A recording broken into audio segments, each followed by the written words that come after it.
Hello and good morning. It is Friday and it is our reading. Now you'll notice it's extending deepen for retrieval, which as we know is one of our usually simpler metamates for reading in year 5. But as you read the text, you'll be thinking, my. And that's the point of this one. Sometimes we need to retrieve, which is very simple, but in what can be a very challenging text. Not necessarily to read each individual word, but to understand what on earth is happening. Now this is from a children's edition of Great Expectations, just like in the library we've got A Christmas Carol and Oliver Twist, and I think we've got Great Expectations actually, lots of the classics for older children. So I'm going to talk you through this, and I might also just talk you through the page. It does say here there is another page on the following page. I put that in there so you could skim read it. But you know, when there's 2 pages, you don't always know which page you need to go to. All the answers are actually on this first page. Find 2 words which Charles Dickens describes Bentley. So, straight away in the first line you've got Bentley Drummle was sulky. That's a word. But down here you've actually got a couple of words here. Idle, pride, suspicious. So you've almost got a line of words to describe him, because this whole first bit is about Bentley. So if you can pick 2 of those words, happy days. Who is taller, Bentley or Mr. Pocket? And then who is smarter? But we'll look at the taller one first. So, we're still on about Bentley. This whole first bit is about Bentley. I can see Mr. Pocket here. Bentley Drummle had come to Mr. Pocket when he was a head taller than that gentleman, and half a dozen heads thicker than most gentlemen. Right, so both our answers are in this sentence.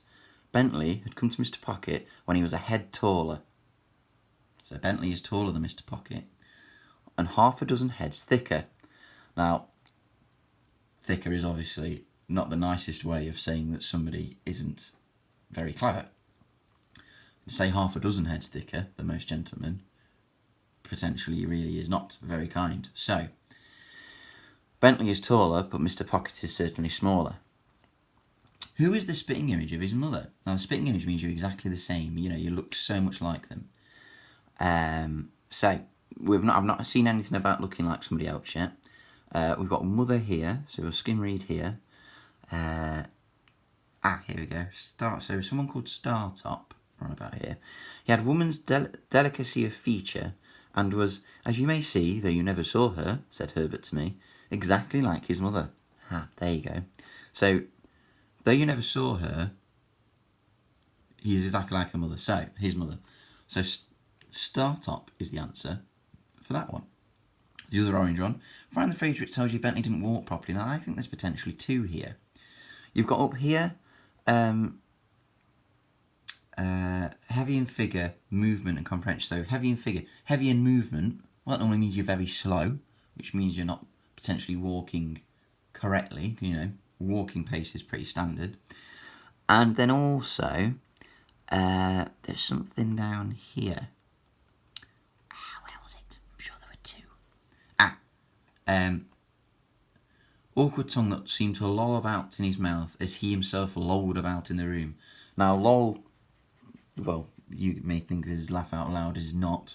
To loll about means to really slump around, be really slow. So, you know, you've got 2 there. You've got the fact that he lolls around the room, or heavy movement. Either could insinuate that he doesn't walk around properly.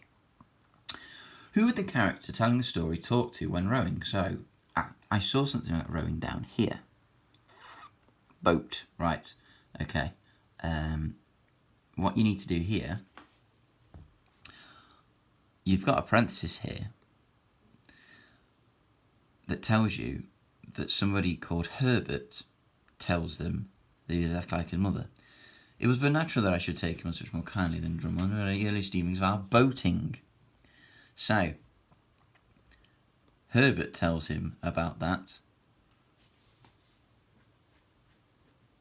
You know, I should put to us. So, it's either Herbert or Startop. Okay. And unless you read further, potentially... here we go. Confirms that it's Herbert. intimate companion and friend. So when he's talking about boating, it says Herbert. So it could have been Startop or Herbert, but then when you read the next page, it's definitely Herbert. And then the last one, which character had been educated as a child? So, now down here it says something about school. Startop had been spoiled by a weak mother and kept at home when he ought to have been at school, so it's not Startop. What about Bentley Drummle? Anything about school? He came with rich people down in Somersetshire who had nursed his combination of qualities until they made the discovery that it was just an age and a blockhead. Nursed his combination of qualities. That sounds like he's potentially been schooled. And, well, again, blockhead is another way of saying that somebody's not very clever. So it sounds like they educated him and then realised he'd come of age and he was just not getting it. So I'm going to say that Bentley Drummle was the person who went to school. Woo! Tricky text. Not tricky to read, but tricky to maybe understand and comprehend what's happening and what they're talking about. But at the end of the day, you just need to retrieve these bits so you need to understand these parts of the page. Well done if you got those. I think the rowing one is tricky. I think you need to read a bit further on. But not too bad. So fantastic. Well done.